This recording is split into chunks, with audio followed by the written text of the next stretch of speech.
Hi friends. So இன்றைக்கான வீடியோவில் நம்ம எதை பற்றி பார்க்க போகிறோம்னா, இந்த ரோட் என்கோடர் அண்டு இந்த அட்ரஸபிள் எல்இடியை யூஸ் பண்ணி அட்னி 85 மைக்ரோ கண்ட்ரோல் யூஸ் பண்ணி எப்படி கண்ட்ரோல் பண்ணலாம் இந்த ரவுண்ட் எல்இடியை அப்படின்றத பற்றி தான் பார்க்க போகிறோம். ஸோ அதுக்கு முன்னாடி பார்த்தீங்கன்னா, இந்த அட்னி 85 அப்படின்றதுக்கு வந்து நீங்கள் பூட் பண்ணுறதுக்கு கம்பல்சரி இந்த மாதிரி ஒரு சர்க்யூட் போட்டு வச்சுக்கோங்க. ப்ரெட் போர்டு வந்து மேக்ஸிமம் யூஸ் பண்ணாதீங்க. லூஸ் கனெக்டிவிட்டினால் பார்த்தீங்கன்னா நிறையா எரர் அடிக்கும். ஸோ இந்த மாதிரி போர்டு போட்டு வச்சுட்டு அந்த போர்ட்லேயே வந்துட்டு அட்னோக்கு மேலே இப்படி குத்தி வச்சு ப்ரோக்ராம் பண்ணுற மாதிரி யூஸ் பண்ணிக்கோங்க. ஸோ அதான் பார்த்தீங்கன்னா பெஸ்ட்டு வேவாக இருக்கும். ப்ரோக்ராம் பண்ணுறது நெட்லேயே நிறையா இருக்கும், அதை பார்த்து நீங்கள் தெரிஞ்சுக்கோங்க, ஏன்னா அது ஈஸி தான். ஸோ நெக்ஸ்ட்டு பார்த்தீங்கன்னா இந்த மாதிரி ஒரு பிசிபி கட் பண்ணி வச்சுக்கோங்க.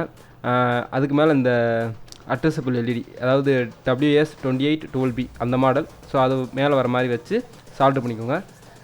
சால்ட்ரு பண்ணுறதுக்கு பார்த்தீங்க அப்படின்னா நான் இந்த மாதிரி ஒரு மெத்தட் யூஸ் பண்ணேன். ஏன்னா கீழே இருக்க அந்த எஸ்எம்டி டைப் மாதிரி அப்படியே வச்சு சால்ட்ரு பண்ணுற மாதிரி இருக்கும், அதை நான் உடச்சிட்டேன். ஸோ அதனால் பார்த்தீங்க அப்படின்னா இப்படி போட்டிருக்கேன். நடுவில் வந்து என்கோடர் வச்சுருக்கேன். ஸோ அதுக்கப்புறம் பார்த்தீங்க அப்படின்னா சைட்லேயே பார்த்தீங்க அப்படின்னா ஒரு ரெசிஸ்டர் வச்சுருப்பேன், உங்களுக்கு தெரியும். ஸோ இந்த ரெசிஸ்டர் பார்த்தீங்க அப்படின்னா நம்ம அட்னி 85லேருந்து போகக்கூடிய டேட்டா வந்துட்டு கரெக்டாக கொடுக்கும். எதுக்கு அப்படின்னா WS2812B அந்த அட்ரஸபிள் எல்இடிக்கு.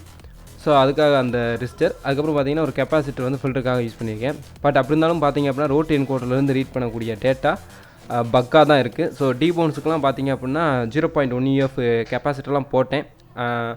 அப்படி இருந்தாலுமே பார்த்தீங்க அப்படின்னா நிறையா பக் இருக்குது.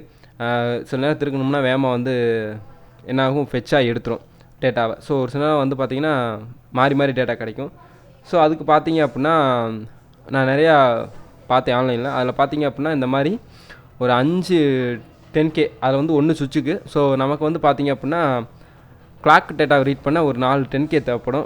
2 10K வந்து புல்லப்பும், 2 10K வந்து சீரீஸில் அடித்து டேட்டா கொடுக்குற மாதிரி. எதுக்குன்னா அந்த 2 பின்னுக்கு. ஸோ கொடுத்துட்டிங்க அப்படின்னா உங்களுக்கு டேட்டா கரெக்டாக இருக்கும். நான் முடிஞ்சால் சிமெண்டிங் சைடில் போடுறேன். ஸோ பார்த்தீங்கன்னா உங்களுக்கு ஓரளவு தெரியும். ஸோ ஒரு 2 10K புல்லப்பு, ஒரு 2 10K வழியாக சீரீஸில் டேட்டா கொடுக்கணும். அந்த 2 டேட்டாவில் பார்த்தீங்க அப்படின்னா 0.1 UF அதாவது 100 NF கெப்பாசிட்டர் போட்டுக்கணும். ஸோ நான் ஓரளவு பிசிபி டிசைனும் பண்ணேன். ஸோ இந்த மாதிரி தான் இருக்கும். இது வந்து பார்த்திங்கன்னா டயாமீட்டர் வந்து 50. ஸோ 50 டயாமீட்டர் நம்ம மெயினுக்கு யூஸ் பண்ணோம் அப்படின்னா, அதாவது வால்யூம் மெயினுக்கு யூஸ் பண்ணோம்னா நல்லாயிருக்கும் கரெக்டாக பேக்ரவுண்டில். ஸோ உங்களுக்கு அவுட்புட் வந்து காமிக்கிறேன் எப்படி இருக்குன்னு பாருங்கள்.